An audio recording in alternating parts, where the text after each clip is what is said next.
દિલ્હીના સીએમએ ચૂંટણી લડવા જનતા પાસે ફંડ માંગ્યું, ₹100 થી 1000 સુધીનું દાન કરવા કરી અપીલ। દિલ્હીના મુખ્યમંત્રી આતિશીએ વિધાનસભા ચૂંટણી લડવા માટે લોકો પાસે મદદ માંગી છે। તેમણે ચૂંટણી લડવા માટે ક્રાઉડ ફંડિંગની જરૂરિયાત દર્શાવતા જનતાને અપીલ કરી છે કે મારે ચૂંટણી લડવા માટે ₹40 લાખની જરૂર છે। તમે લોકો ₹100 થી માંડી 1000 સુધીની મદદ કરી શકો છો, જે અમને ચૂંટણી લડવા મદદ કરશે। આતિશીએ લોકોને અપીલ કરી છે કે દિલ્હીના લોકોએ અમને સમર્થન આપ્યું છે, અમે ચૂંટણી લડવા માટે દાન આપ્યું છે।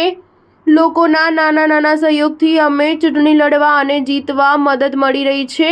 દિલ્હીના સૌથી ગરીબ લોકોએ અમને ₹10 થી માંડી ₹100 સુધીનું દાન આપ્યું છે। અમને દેશભરની જનતાએ દાન આપી સમર્થન આપ્યું છે। કેજરીવાલ સરકારે જણાવ્યું કે આપની પ્રામાણિક રાજનીતિ સકારાત્મક રહી હતી। અમે કોર્પોરેટ કે ધનિકો પાસે મદદ માંગી નથી। સૌથી મોટી સમસ્યા એ છે કે ઉમેદવાર અને પક્ષ દિગ્ગજો અને ધનિકો પાસેથી ફંડ લે છે અને બાદમાં તેમના માટે કામ કરે છે, કોન્ટ્રાક્ટ રૂપે તેની ચૂકવણી કરે છે। કેજરીવાલ સરકારે લોકો માટે કામ કર્યું છે અને તે લોકો જ અમને લડવામાં મદદ કરે છે। જો દિગ્ગજો પાસેથી પૈસા લીધા હોત તો અમે મફત વીજ, પાણી, મહોલ્લા ક્લિનિક કે શિક્ષણ આપી શક્યા ન હોત।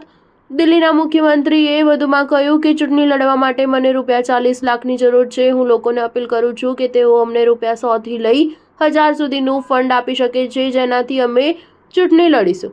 એક મુખ્યમંત્રી તરીકે આટલી નાની રકમ ભેગી કરવી અઘરી નથી, પરંતુ અમે ખોટી રીત અપનાવી ફંડ એકત્ર કરવા માંગતા નથી। જો અમે ભ્રષ્ટ આચરણ સાથે ફંડ ઉઘરાવ્યું તો અમારો પાયો ઢળી પડશે। દિલ્હીમાં 70 વિધાનસભા બેઠકોની ચૂંટણી 5 ફેબ્રુઆરીએ યોજાશે, જ્યારે પરિણામ 8 ફેબ્રુઆરીએ રજૂ થશે।